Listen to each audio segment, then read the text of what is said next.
Pada awal tahun 1991, masyarakat Korea Selatan dikejutkan oleh sebuah kasus penculikan yang berakhir tragis.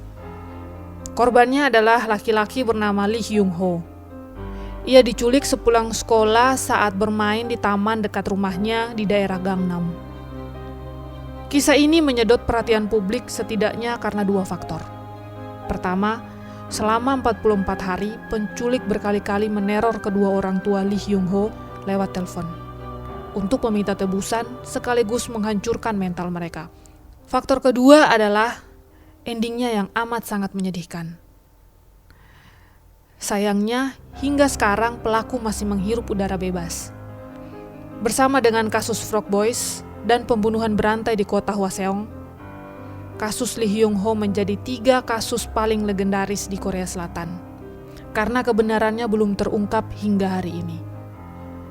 Bagaimana teror yang dilancarkan si penculik kepada kedua orang tua korban? Apa yang dimaksud dengan ending yang sangat tragis? Dan yang lebih penting lagi, mengapa polisi kesusahan mengungkap kasus ini? Simak terus di Persami, Perkemahan Selasa Misteri. Persami bukan jurnalisme investigasi. Persami bukan jurnalisme data. Persami adalah jurnalisme yang bukan-bukan. Jika kamu mendengar ini lewat YouTube Tirto, coba share di kolom komentar kisah-kisah misterius apa yang menurutmu menarik dan perlu kami angkat di Persami.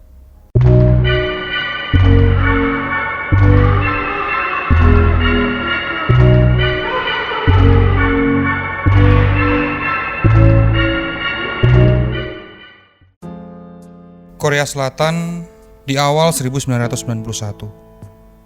Sebut saja Gangnam. Gangnam adalah sebuah kawasan elit yang menjadi tempat tinggal warga kelas menengah ke atas. Dan disitulah Lee Hyung-ho tinggal bersama kedua orang tuanya di sebuah area bernama Apgujeong dalam sebuah apartemen yang boleh dibilang cukup mewah. Lee Hyung-ho adalah bocah 9 tahun yang kesehariannya nggak jauh beda dengan anak-anak yang lain.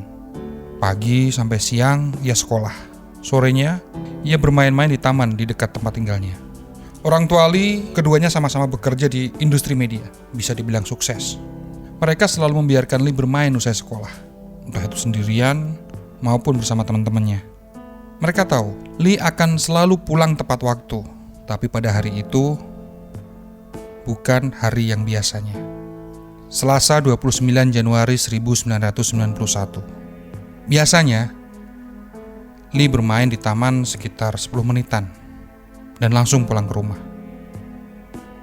Tapi sore itu, Lee tidak pulang.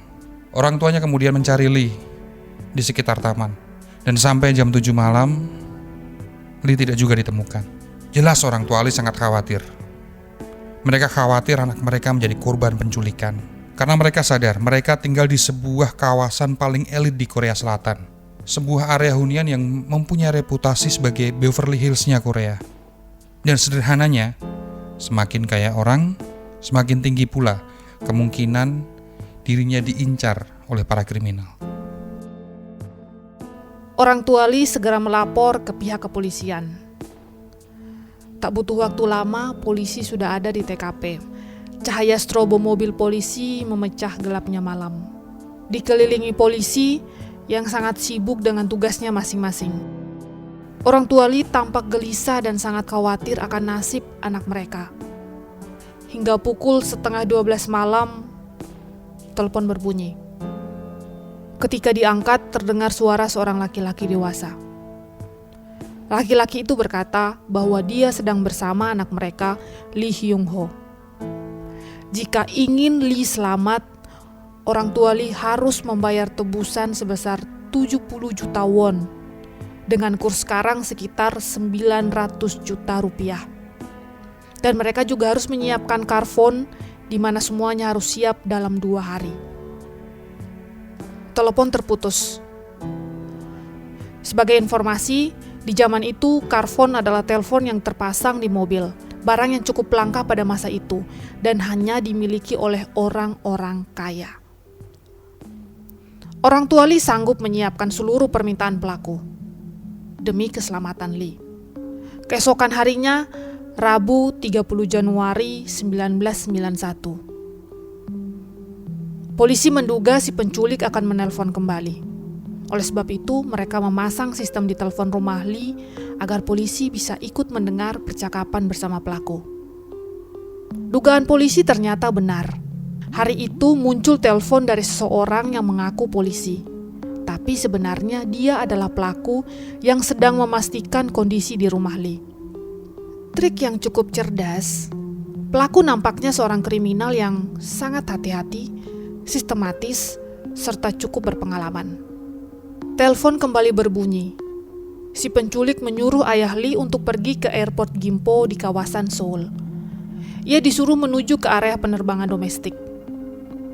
Instruksinya adalah ayah Lee membawa uang tebusan dengan menggunakan mobil, memarkirkan mobilnya, dan meninggalkan uang di dalam mobil dalam kondisi semua pintu mobil terbuka serta kunci masih terpasang di tempatnya, dan kemudian pergi menggunakan bus.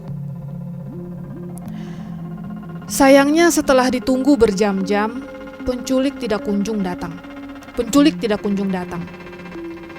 Penculiknya justru menelpon ke rumah, bilang ke Ibu Lee jika dia tahu keluarga Lee sudah melibatkan pihak kepolisian. Padahal sejak awal penculik menegaskan agar jangan ada polisi. Jelas Ibu Lee panik. Dia semakin khawatir insiden itu akan membuat pelaku emosi dan tentunya akan semakin membahayakan nyawa anaknya. Si penculik memberikan satu kesempatan lagi. Ayah Lee diperintahkan untuk kembali ke mobil yang terparkir di bandara. Telepon kembali terputus. Bagaimana si penculik bisa tahu keterlibatan polisi? Itu adalah pertanyaan yang membuat orang-orang semakin yakin penculik ini bukan kriminal biasa. Coba kita simak kejadian setelahnya. Telepon di mobil kembali berbunyi. Ayah Lee mengangkatnya. Instruksi kembali datang. Ayah Lee disuruh pergi ke sebuah bioskop di daerah Chungmuro, lalu diminta parkir di sebuah pangkalan taksi dan kembali meninggalkan mobil dalam kondisi uang tebusan masih di dalam. Semua pintu terbuka dan dengan kunci masih tetap menancap di tempatnya. Telepon di rumah kembali berbunyi. Ibu Lee mengangkatnya. Dan ternyata si penculik kembali protes. Kenapa di sekitar mobil ada 2 orang intel kepolisian? Pada waktu itu Ibu Lee sempat mencoba untuk mengelak, tapi si penculik tidak bisa tertipu. Info yang lagi-lagi mengagetkan Ibu Lee dan tentu saja polisi. Sebab intel yang ditugaskan adalah anggota terlatih yang biasa melakukan pengintaian dengan baik. Oke, kalau menurut kamu, gimana si penculik bisa tahu itu semua? Apa ia dapat info dari orang dalam? Apa ternyata dia mengawasi segalanya dari kejauhan, memakai teknologi yang pada waktu itu tidak dimiliki orang-orang biasa? Betapa down mental kedua orang tua Lee Hyun Ho. Di hari itu saja, pelaku menelpon kedua orang tua Lee sebanyak 16 kali. Dan hingga ini semua berakhir, totalnya pelaku membuat 87 kali panggilan. Hari-hari selanjutnya diisi dengan instruksi yang hampir sama, membawa mobil yang berisi uang tebusan ke sebuah lokasi. Kadang uangnya berhasil diambil, kadang tidak. Tapi yang jelas, polisi tetap gagal menangkap sang pelaku. Polisi kesulitan untuk melacak sumber telepon, karena pelaku memakai telepon umum. CCTV pada waktu itu juga belum semaju sekarang. Polisi cuma punya bukti yang berupa rekaman suara si pelaku. Dan jelas, ini membuat polisi kesulitan untuk mengidentifikasikan ciri-ciri fisik sang pelaku. Sekali lagi, polisi berhadapan dengan kriminal yang sangat profesional. Dan faktor-faktor tersebut membuat polisi kesulitan untuk menangkap sang pelaku. Ada pepatah yang mengatakan, anaklah yang seharusnya mengubur kematian orang tuanya. Sayangnya, dalam kasus ini yang terjadi adalah sebaliknya. 44 hari pasca penculikan, pada tanggal 13 Maret 1991, Lee Hyun Ho ditemukan dalam kondisi sudah tidak bernyawa di jembatan Jamsil di tepian Sungai Han. Tangan kakinya dalam kondisi terikat dan mulutnya tertutup isolasi. Dan bagian yang paling tragis adalah hasil otopsi di dalam lambung Lee masih terdapat makanan yang ia makan saat mampir ke rumah temannya beberapa jam sebelum menghilang. Makanan itu tidak sempat terproses oleh organ pencernaannya. Jadi kesimpulannya, Lee sudah meninggal sejak 44 hari yang lalu, alias pada hari di mana dia diculik. Ya, saat pelaku berusaha untuk memeras kedua orang tua Lee sebenarnya sudah meninggal dunia. Bayangkan betapa sakit hatinya kedua orang tua Lee. Kasus Lee Hyung-ho menjadi headline selama berbulan-bulan di Korea Selatan. Semua orang, dari presiden hingga orang biasa, memusatkan perhatian, memusatkan harapan agar pelaku segera tertangkap. Polisi Korea Selatan bahkan mengerahkan hampir 10.000 anggota polisi untuk melakukan penyelidikan. Investigasinya berlangsung selama bertahun-tahun. Ada lebih dari 400 orang yang ditahan untuk dimintai keterangan. Pemeriksaan suara dan tulisan dilakukan sebanyak hampir 750 kali.